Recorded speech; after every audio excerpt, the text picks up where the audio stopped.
Hello gamers, Magehammer here, the official hero of the Legion. Very nice. The creator, Adam L. Dobbyns of Dice Legions, has made me an official hero of the Legion for my contributions to the game. And also as a reward, he created a unit just for me, and I can't tell you how honored I am. Words fail me.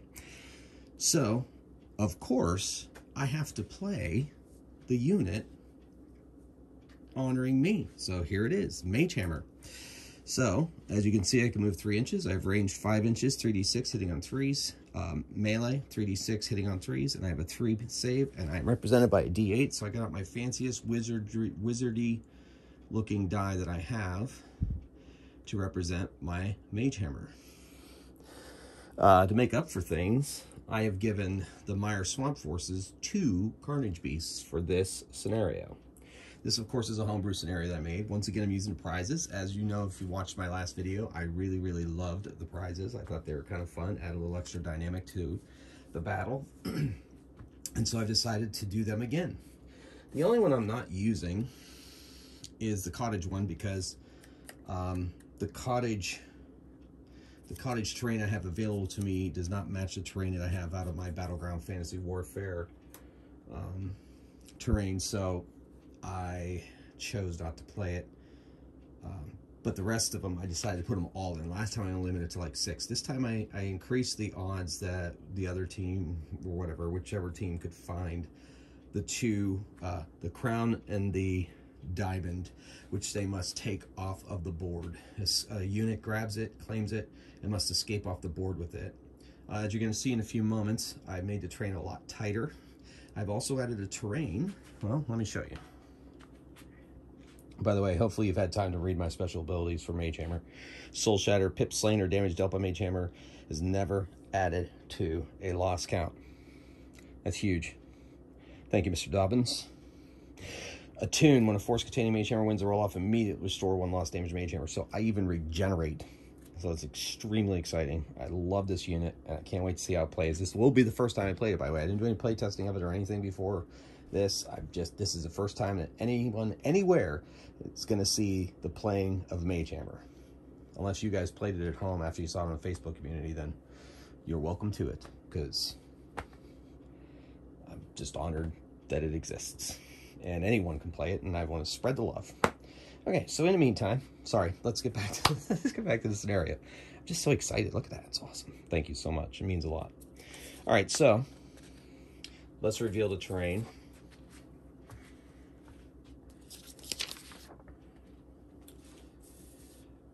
All right, so I made it real tight. I got this broken ground terrain piece out of the Fantasy Warfare. I'm just going to have that be half movement for all units, including the Meyer Swamp, because the Meyer Swamp guys can move through any of this terrain for free, while the airland troops have to have their movement.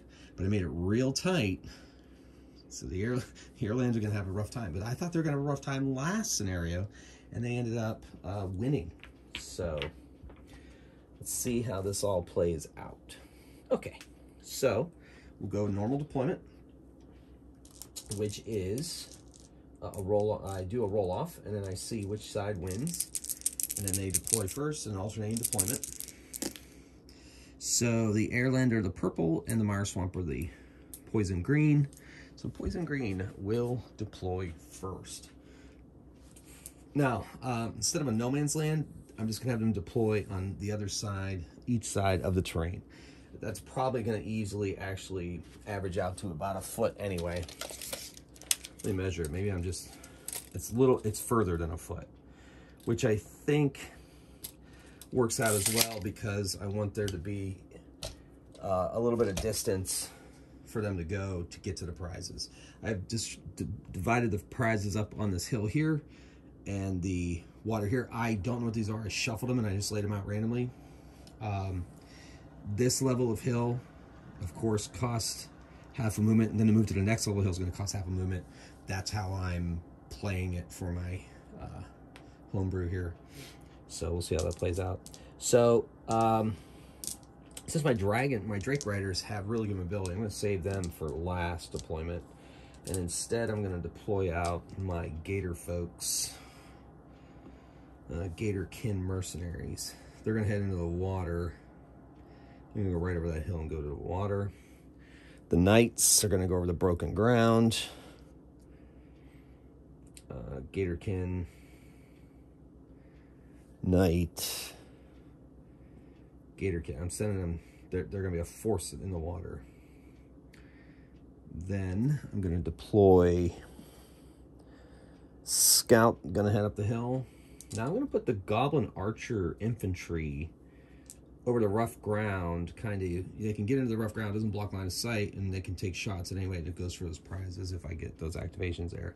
And I'm sticking with the normal skirmish rules from the Dice Legions Roll vs. Evil Edition preview, and I'm sticking with three activations. I know that the temptation for a lot of people on Facebook and in discussions that people have had is that they like to increase the activations, but the more I've thought about it, the more that I play the game, I really like the tactical decisions you have to make with the 3 activations. Do I move this? Do I move that? Do I move this? Which one do I move? And if that means for this smallest of a game and for the scenario that I've developed here, that some of my units just don't participate in the battle, then so much the better.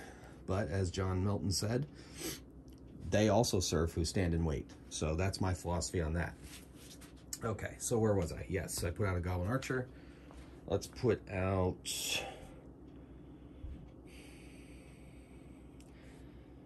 put another Scout out, I guess. I think I'm gonna, yeah, I just always seem to bunch together units of the same kind when I'm deploying. I don't know if that's something I'm doing consciously or that I just think tactically at the moment I like to categorize them. I'm not sure what's going on in my brain. Anyway, not sure it's a huge deal either. All right, so I'm gonna deploy the infantry.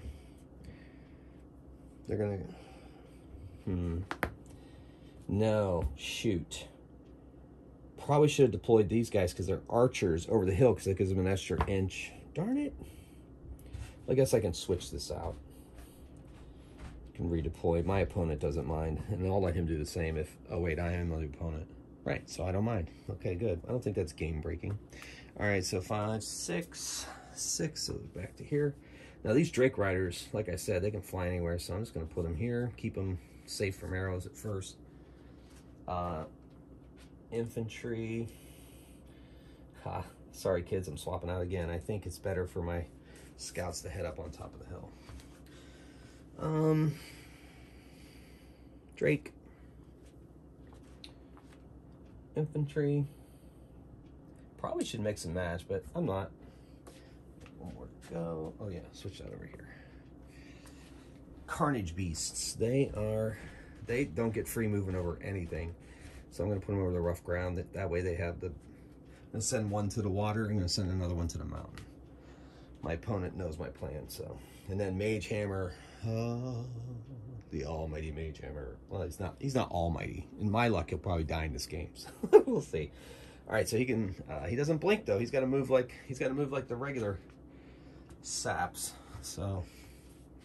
Carnage Beast. And so now both sides are fully deployed. I'm keeping track of my rounds with this Magic the Gathering spin down die. I have the units off camera over here. Keep their stats there. Meyer Swamp on the right. Of course, Airland troops on the left. All right, so the scenario is the first team to get both the crown and the diamond off of their side. They got to go get it and bring it back. Wins, but it has to be both. So they could end up in a stalemate, or they could try to take out the other ones. And then the piece, the unit that carries the piece off the board, or carries the thing off the board, stays off the board to the other one. Yeah, so like I said, it could be a stalemate. One can win the other. Last time the Airland troops won, they got to both of them and got them off the board in time. So let's see what happens this time. So we'll go for the roll-off. And the Meyer Swamp forces activate first. So 3 activations. Now, I mean, it's just, I can't can't resist the movement of the Drake Riders. The movement is superior. They are not affected by anything. And they have a 4-inch movement, so he basically gets 8 moves. So that's 6 and 2. So they doesn't become adjacent to a prize, but it's sitting up there on the mountain waiting to grab a prize. Third activation, I'm going to do this. Second activation, I'm going to do the same thing. Let's take that Drake over there. Then I'm going to move a Carnage Beast in. Now, Gator can, yeah, look, so this is a 6-inch measurer. That puts it adjacent and right on top of that prize. So I'm putting a Gatorkin because they're not affected by either of these terrains. Oh yes, they are. It's pond or forest terrain. Holy moly, it set these guys up for failure. All right, well, we're gonna move half their movement then. So 1.5 inches, because you have, you know, that's the way it works. So he's up on the hill though. At least he's up on the hill. So that's my third activation. Oops. Oops. Well, I guess that kind of evens out for them on this side. All right, so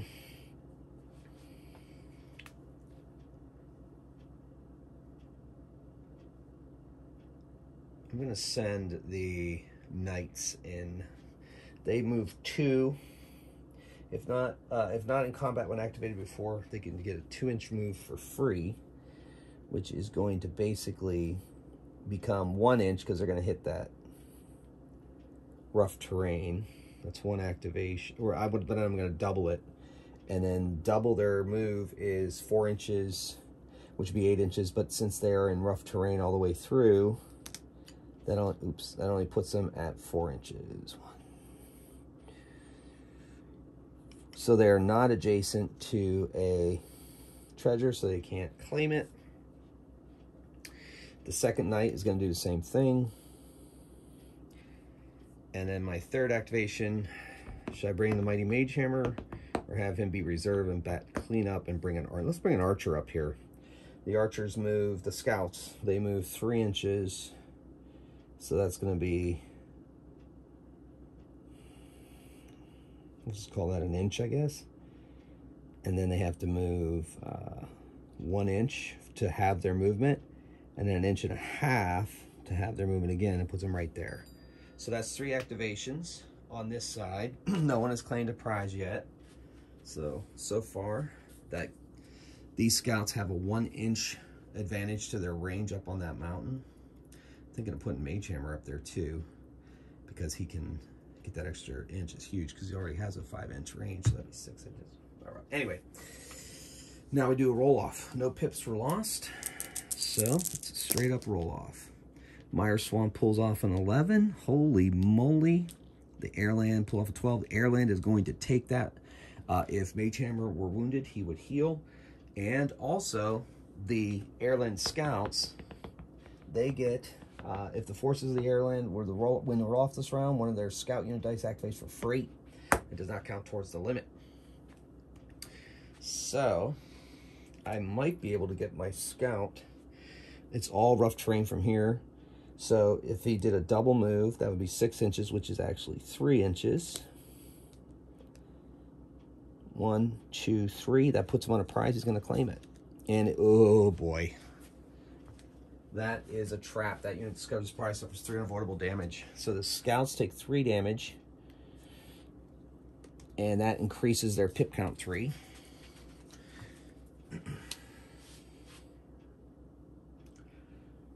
Okay. Okay, pip counts at 3. I'm in the second round, by the way. I guess I don't really need to track rounds, because, yeah, I'm just going to take the rounds out of the way. Less confusing. So that was my free activation. So now I get 3 activations. Well, obviously, this Knight is going to move into that water, claim, curse. So curse is choose a single opposing unit and play for remainder game it cannot save. We're going to put it on this Carnage Beast is going to be cursed.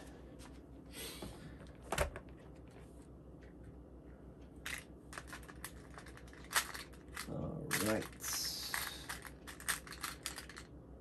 you, sir, are cursed. So that little curse token will follow him around. That was one activation technically because of the free activation. Now, I'm gonna move this other knight. I get a free 2-inch move, which becomes a 1-inch move because of rough terrain. And then they have a 4-inch move halved in there, so it's actually 4 inches. 1, 2, 3, which puts them on this prize and claim. And it is Time Heist. This unit gains a full free action and now immediately activates the second time. Beautiful. Since he is in the water, he still has, if he makes a move action, he moves 1 inch for free because it's 2 inches, but 1 because it's there. And then he could move another 4 and he moves here and claims this prize. And it is one of the prizes. It is the crown. So he will now carry the crown with him. He needs to get off that side of the board though, so that's going to be a challenge. But they've at least claimed one of the prizes. Now I have for a third activation.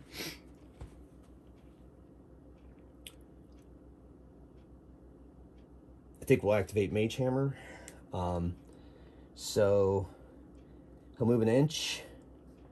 He's gonna make a double move. All right, so double move, I'm not sure if this is the best way to do this, but it's the way I'm doing it. So a double move for him would be 6 inches. All right, so I'm gonna move 1 inch, which takes him into rough terrain. So then now, the way I'm looking at it, he has 5 inches left, but I have to have that to 2.5 inch move. So that puts him there in this rough terrain.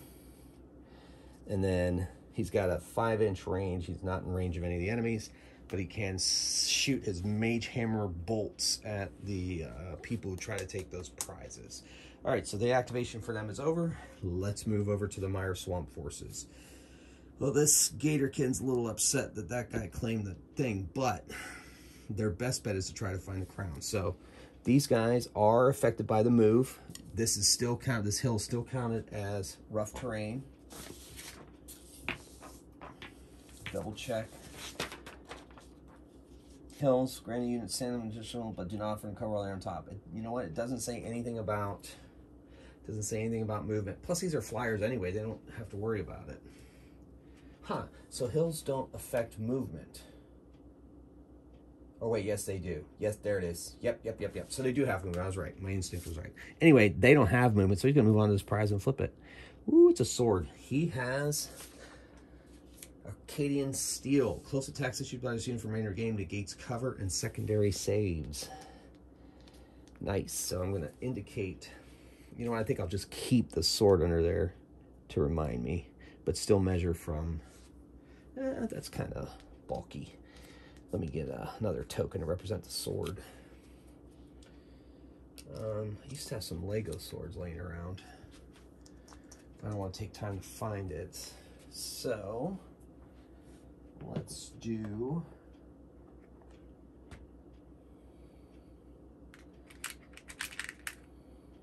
I'll make the diamond a clear one, and we'll use the silver token I used for the diamond last game as the steel, because it looks like metal. So I already have that out and ready to go.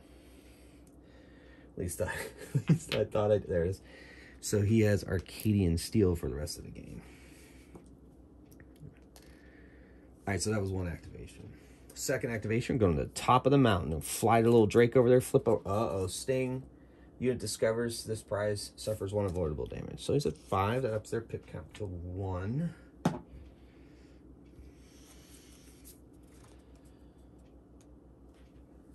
Two activations. Third activation, it's going to be this Carnage Beast. And they have a 3-inch move. He's right at the edge of that, so he's going to make a double move, but it's automatically halved to 3 inches. Let's take my handy dandy 3-inch mover, and he is in the rough terrain, ready to hurl boulders, or at least make his way there. So that's the 3 activations there. 3 prizes remaining. One of the main prizes, the crown, has been found but needs to get off of the board. See how this all plays out. That's the whole point, I guess. I keep saying that, but you know what? That's the whole point. Okay, so let's do a roll off. The Airland folks are adding 3 to this roll, and the Meyer Swamps are adding 1. Meyer Swamps got a 10 plus 1, 11. The airline's got a 9 plus 3, 12. So they do win. They are going to opt to go first because of their extra activation when they do so. So obviously I gotta get this knight out of here.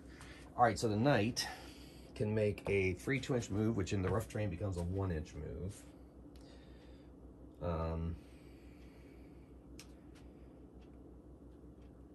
Measuring stick.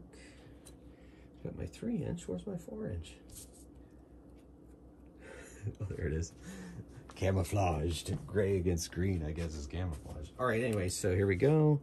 So it's going to move 1 inch, and then it has a 4-inch move, which is halved. So 1, 2, 3, 4, heading for the edge.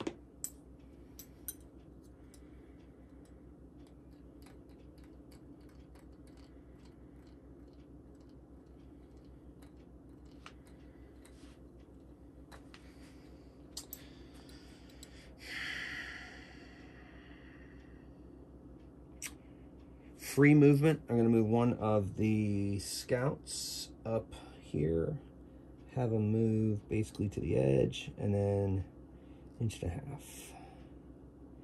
Basically, it's going to put him right about there. That way they can shoot at anybody coming this way with the extra inch of that. That's their free activation. So 1 activation, free activation, so 2 more activations. Magehammer is going to move. He's in rough terrain, so he moves half movement, which is 3 inches, which puts him here. And he's going to shoot. He's going to fire his Magehammer bolts at the guy that has the Arcadian steel. He rolls 3d6, hitting on 3s. And if I wound this guy, it doesn't count towards their pip count because I have Soul Shatter. That's right. I have Soul Shatter. Let's take a look at this. Beautiful, wonderful unit. It's one of the best gifts I've ever received. So beautiful. Okay, sorry, anyway, getting a little carried away there, I know. I have been accused of being dramatic at times. All right, so Magehammer. I think I'm going to use Ultra Special Magehammer dice. Let's see here. Let's take these. Ooh, I like these. I don't know if they show up well on camera, but I'm going to use them anyway.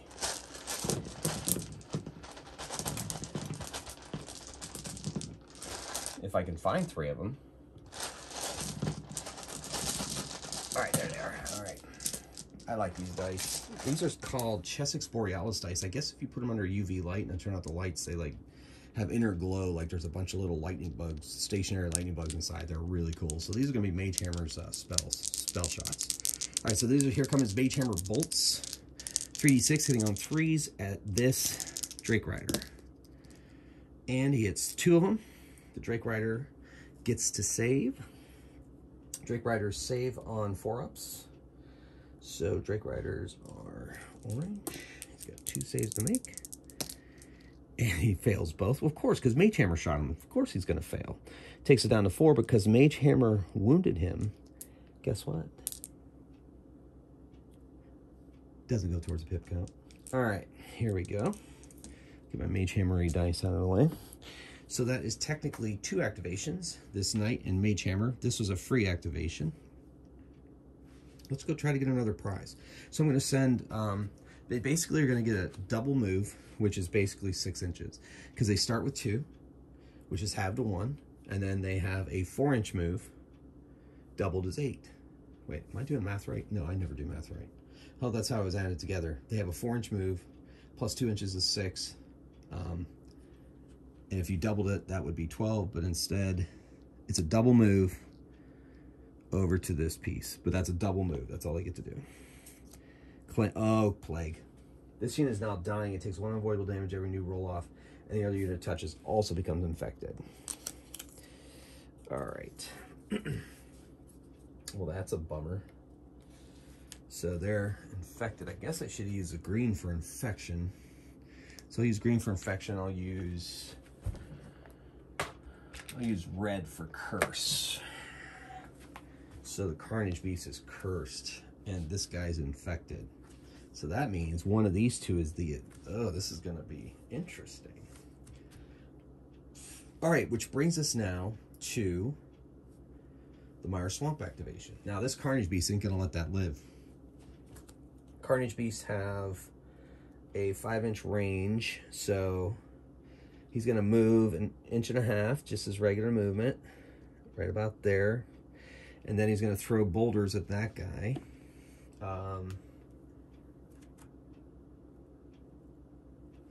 Here's the problem. They need to catch him. I don't know if they're ever going to catch him. Never mind. Let me take that back. Should I send this Gatorkin after him? The Gatorkin needs to take an 1.5 inches to get off of the hill. So that'd be an 1.5 inches. Double move would be another 1.5 inches. I'll take him right to the edge of that. That knight is gonna, well, that knight's got, he's gonna give chase. Screw it, it's gonna put him there. So that's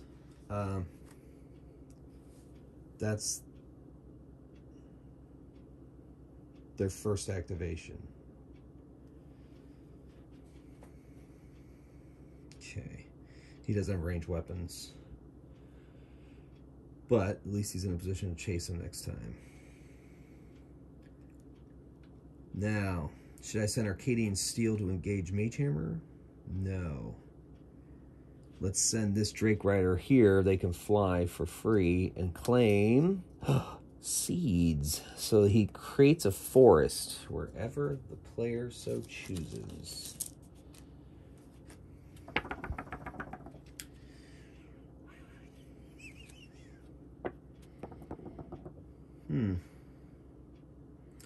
Put it up around Magehammer.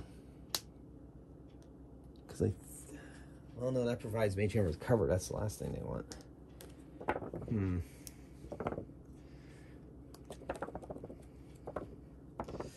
Doesn't say that forests, they grant cover, but they don't block line of sight. Not 100% sure I have line of sight rules memorized here.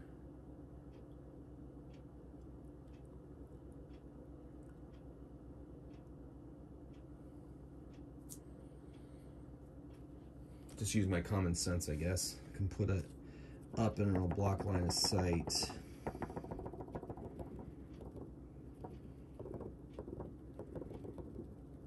Could have the trees grow up around this hill, and that'll block their line of sight. We'll do that. All right, so that's second activation for the Meyer Swamp, folks. And you know what? Arcadian Steel is going to use his advantage with his beautiful sword he found on the field of battle. And attacks. Magehammer. That's gutsy. But, ooh. They only have, oh no, it's a Drake Riders. Never mind. They ignore terrain. He's going to fly up and make it 4 attack.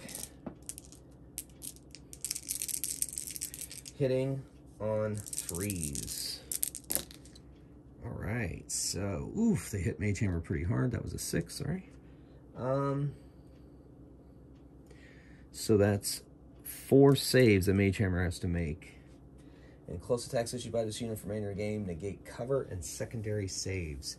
He doesn't have any secondary saves, or he just saves on a 3+. So he's got to make 4 saves. So here we go. Saves on 3 up. The Magehammer takes 1 damage. The 7 on this die looks like a 1, but that's a 7, trust me. All right, so he's down to 7. Doesn't count dealt by Magehammer, but so, all right, so they get 1 pip count for the next roll off. All right, so activated, activated, activated. All right, let's go to roll off. +1 to the Airland Swamp, folks, or to the air. Oh man, they get it anyway. Man, they are determined to get that crown off of there. All right, so they're going first. That means they get a free activation.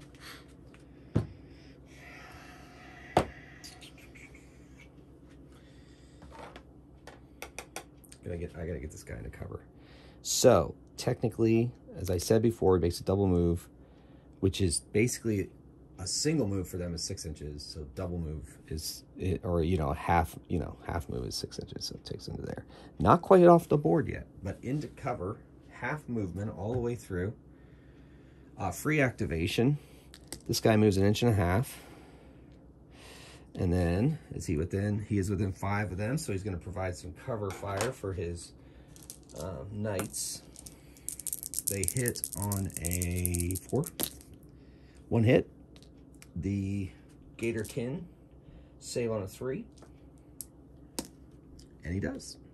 So the arrow flies errantly. All right, 2 more activations. Magehammer is going to fight Arcadian Steel Boy. You get 7 of these puppies. Oh no, I don't. I only get 3. 3d6. Sorry, I got carried away for a second. I mean, Magehammer is good enough as it is. Let's not go make it insane. So it's going to attack Arcadian Steel Boy. Hits for 2. Arcadian Steel Drake Riders save on a 4 up. He has to save 2. Whew, failed 2. Woof, and that doesn't count towards their pip count because it's wounded by Magehammer. All right, way to go, Mage. You the man. Okay, so free activation, 1 activation, 2 activation. I get a 3rd activation. Oh, he loses a dude. That does count towards our pip count, though.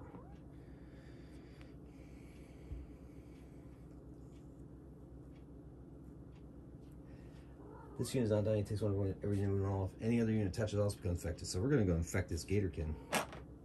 Now, we might be able to. So we move 1 inch. And then if we're making a single move, it's only 2 inches. 1, 2. So don't quite get to the Gatorkin. Instead, I will just make a double move and not attack. But I will infect the Gatorkin. And they will start getting sick, losing a point. So they're infected. Ooh, that's fun. I like the plague one. That's a lot of fun. All right, that's 3 activations then. 1, 2, 3, and the free one. Pip count. Oh no, Meyer swamp time. Drake Rider knows that that is the last piece, and they can try to get this into a stalemate. 1, 2, 3, 4. So we have to make it a double move. And they're going to claim it. And it is the diamond. So he is now carrying the diamond. That was his activation. So that's 1 activation.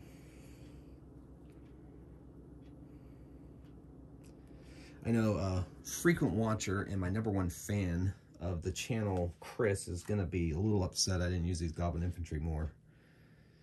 But I just can't find a real use for them. Things are too intense right now. I think Arcadian Steel Boy is going to make an attack on Magehammer and try to wound him.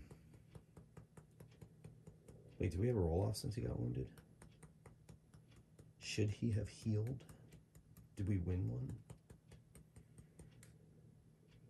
Doesn't matter. He'll stay at 7 for now. I'll remember next time. Can't remember if he was wounded the last roll-off. Doesn't matter. I'm focused on too many things. All right, so yeah, Arcadian Steel is going to do his dying breath kind of thing. And he hits on 3s. So we got 1 hit. So Magehammer has to save against 1 hit. And he does with a 4. So you are not wounded, Magehammer. Okay. So 1 activation, 2 activation. I think the Gatorkin are going to attack these knights. Put them out of their misery. 6 dice on the knights, because I'm never going to catch them. We got the best hope we can do is to make this a stalemate. So 6 dice on the Knights of Airland, who are suffering from the plague. 3 hits, because the Gator can hit on 3s. And the Knights, they save on a 3+.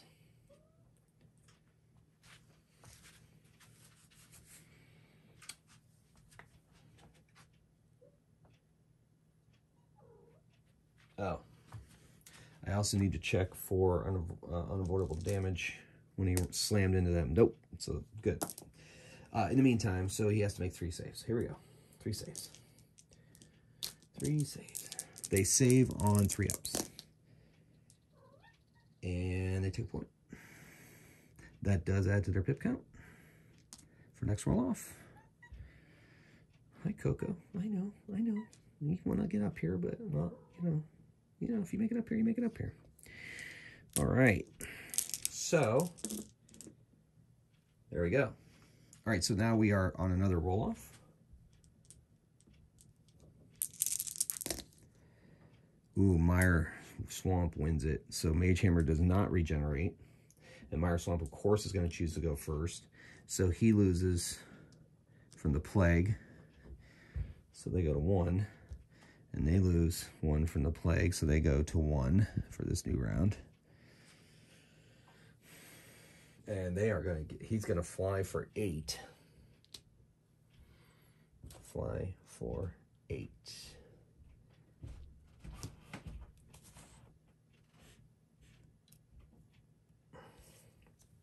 Into the forest, which will block any archers that manage to get there, which I don't think it's going to be any Magehammer. Probably not going to get to him because Magehammer's tied up with Arcadian Steel Boy here.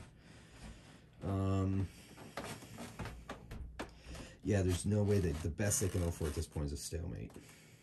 And the Carnage Beasts haven't moved at all, but it just wasn't the Carnage Beast. I mean, the mobility of the pieces that I have moved is just, and plus I had to move Magehammer. I mean, come on now, folks. All right, anyway, so the Arcadian Steel is going to try to do what it can to harm Magehammer, because, of course, why wouldn't you? Take down the hero, right? Destroy their morale. Hey, Coco. Yeah. Yeah, how are you, sweetie? Yep. Good girl. Okay, so attack. Hitting. Ooh, nice. Poor Magehammer. All right, so that was the Drake Rider. Hit on 2 hits. Magehammer needs to save on 2. He saves on 3s, and he saves. Of course he does, because he's Magehammer. He's cool. All right. So that is 2 activations. And for third activation, I'm going to try to see if we can... Yeah, I mean, we're just gonna fight here, because why not? The 2 plague-ridden units will fight each other. So this Gatorkin are pretty tough. So they got 4 hits on the Knight of Airland. The Knight of Airland must save 4 saves at 3+, and they save all 3. All right, so they're just slowly dying from plague instead of being ripped apart by Gatorkin. So I guess that's a plus. All right, so that was 1, 2, 3 activations for Meyer Swamp. Now we switch to the Airland. Now, they can't break off, so this guy's going to leave the field. That's their first activation. So they scored the crown. So that's 1 activation. They didn't win, so they didn't get their free activation. Magehammer's going to wipe out Arcadian Steel, man, because, you know, why not? He hits on 3s. Hits him with his mage. He hits him with his magical hammer. Because Magehammer's a spellcaster who uses a warhammer. What's wrong with that? Nothing. 2. And then the Drake Riders save on 4. Wiped them out. Of course Magehammer wiped out. Now Magehammer picking up the Arcadian Steel. That's right. He does like his hammer, though. His magical hammer. But for now, we'll hold on to the Arcadian Steel. All right. So that was 2 pips over here.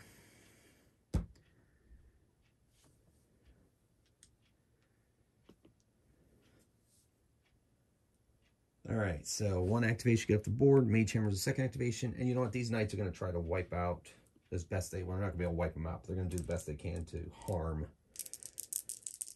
the Gatorkin. 2 hits. Gatorkin save on 3s. And save 1 and not the other. 2.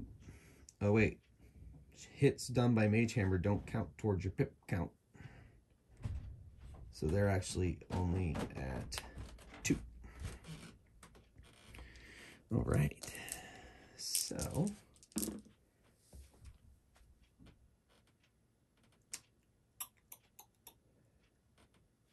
that was the Airlands, all their activations. Now looking forward to this next round.